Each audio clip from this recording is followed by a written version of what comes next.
budget, you'll all remember a time when people's vehicle licensing fees was controlled and collected by council. Our roads were in a much better state. Now all that money is collected by Zinara, and just the other day, figures were published in newspapers saying how much Harare was allocated. We're allocated about 1 million, but our contribution was about 60 million. That's not fair. That's why we see potholes left, right, and center in Harare.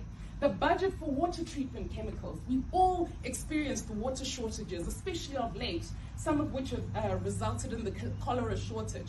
That's because the budget for water treatment chemicals is controlled by the Minister of Local Government. He is not giving council enough money to ensure that they've got sufficient funds to treat and reticulate our water. We all know that under the Water Act, well, lawyers might know, the Water Act says that the Minister of Water has the responsibility to make sure he creates an ecosystem where everybody has access to clean, potable water. We're not seeing that happen. So these are the sort of legislative interventions, reform to the law, that we're going to be pushing for, so that when Rose now has to carry out her function as a councillor, she's got the space to do it. She's not fighting and trying to swim up a waterfall. Now, obviously, our legislation in Zimbabwe is sponsored by central government. They're not going to want to sponsor an amendment to the Urban Councils Act, which is where citizens and parliamentarians come in, what's known as a private member's bill.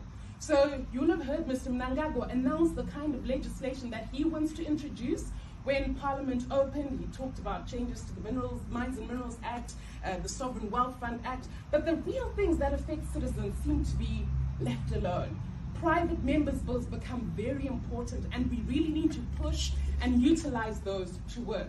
Parliamentary committees are also important. Parliamentary committees, once a citizen petitions Parliament on any issue, it could be wetlands, it could be the state of roads, it could be the state of our water, the fact that it's so dirty, it could be the underfunding of the public health system. The minute a citizen petitions Parliament, Parliament has an obligation to make sure the relevant parliamentary portfolio committee sits, draws a report, carries out an investigation, and makes sure that that citizen is responded to.